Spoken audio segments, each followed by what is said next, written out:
Sometimes we hear people complain, especially those who have been active in their lives, or sometimes yung kababagong retired pa lang. Sasabihin ng isang bagong retired na senior citizen, nakakapagod naman itong walang ginagawa. Nakakapagod ang walang ginagawa. So, kailangang may gawin siya dahil kung wala siyang ginagawa, nakakapagod. Or not only senior citizens. Sometimes, for example, someone in an office job, desk job, buong araw nakaupo, nag-uopisina, ang sasabihin, long weekend ngayon. So, pagod na ako dito sa aking trabaho, sa kakaupo, ngayong long weekend, I will travel far. I will go swimming. I will climb mountains. I will do exercise. Dahil napapagod akong maupo. Ngayong weekend, ang gagawin ko, tatakbo ako, aakyat ako ng bundok, magsuswimming ako, biyabiyahe ako ng malayo. These are ironical statements, but they are easily understood. Why? Hindi lahat ng nakakapagod is all about physical activity. And this is what Jesus will pertain to in our gospel today. Remember, for example, may panahon na sinabi nila, tamad ang Pinoy. The Filipino is tamad. Abay, sino ba naman ang gaganahan kung ang nag-uutos ay yung mananakop na Kastila? Our ancestors did not want to work, not because they do not like work, but they do not like working for the conquerors. Nakakapagod nga naman pag ang nagtrabaho mo, ang nakikinabang, isang mananakop, isang walang karapatan sa iyong gawa. The Israelites find themselves in a similar situation. They were conquered by the Roman Empire. They worked, but much of the fruits of their labor will go to taxes. Marami sa kanila dahil hindi na makabayad ng tax, dahil nabaon na sa utang, yung lupang minana nila nawawala na sa kanila. And they find no meaning to continue working because mananakop, oppressor yung nakikinabang sa kanilang ginagawa. They were tired, not simply physically, but they were looking for meaningful life. And Jesus saw them, tired, weary, burdened. What does He normally do? He brings them out of the city, into the seashores, or into the mountains. Malayo muna sa problema.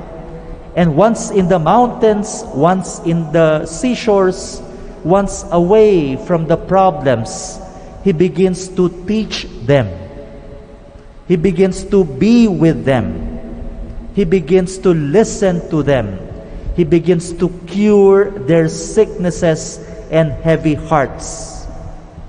At sa ating nabasang ebanghelyo, sa pagpapatuloy ng kanyang paggabay sa kanila, pakikinig sa kanila, pagmamahal sa kanila, tinuturuan niya sila.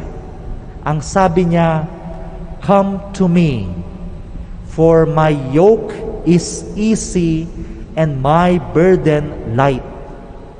So He was not simply offering physical rest. May kapalit na bigat, may kapalit na yoke, may kapalit na responsibility ang binibigay niyang kapayapaan, pagpapahalaga, kahulugan ng buhay. Pope Benedict, when he was reflecting upon these very words of Jesus, "My yoke is easy and my burden light," said, this yoke of Jesus, this burden of Jesus, is nothing more but love. Yung magmahal ka sa iyong kapwa, yung magmahal ka sa iyong Panginoon, ay may kasamang bigat, may kasamang responsibilidad, may kasamang emptying of yourself. It is not at all easy. It is not always free. There is a burden, and this burden is signified by love. May I also add justice. May I also add responsibility. May I also add a sense of what is right. Kasi hindi pwedeng magmahal ka lang, pero maling uri ng pagmamahal. Mahalin mo to. Pero ito yung asawa mo. Mahal ko eh. Hindi naman pwede yon. Pagmamahal na may kaakibat na tama. A sense of what is right, a sense of what is just, a sense of what is holy. This is the burden of following Christ. To love, to be just, to be right, and to be holy. Why is this a burden? Because when we love with justice, with the sense of what is right, with the sense of what is God's will, with the sense of what is holy, this will not always be a popular decision. Lilibakin ka ng ibang tao dahil ginagawa mo minsan ang tama. Sometimes to love is not always the most profitable decision. Now they are talking about vaccines. The rich countries, of course, have ordered much of these vaccines. The poorer countries are struggling to get their hands on these essential vaccines. They have what is profitable.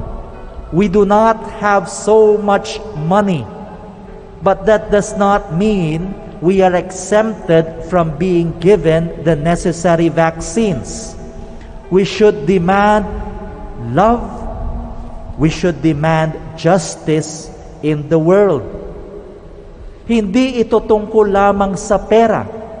To love us, to be just, especially to poorer nations, will require an openness that sets aside economic profit.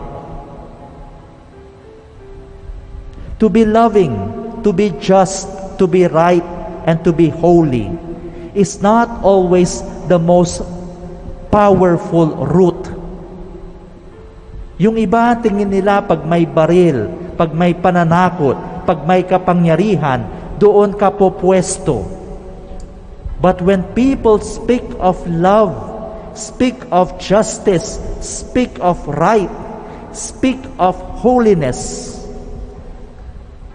the words of the Pope, without nuclear arms, without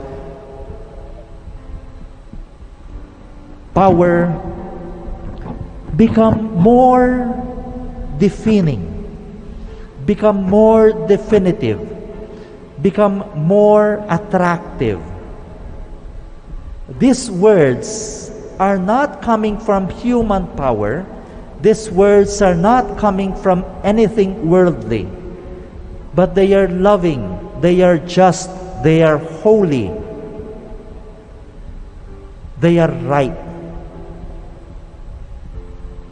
And it is a burden minsan of the Pope to speak when no one else would dare to speak. Again, dear brothers and sisters, ang sabi ng Panginoon, maraming napapagod. Come to me. But there is a catch. You have to be loving. You have to be just. You have to know what is right. You have to listen to God and follow His path to holiness. In doing so, you may not be popular. You may not be profitable. You may not be strong in the sense that the world defines it, but you will find peace. You will gain respect of your children. You will find meaning in life. This is a burden, but it's a burden that is easy and right.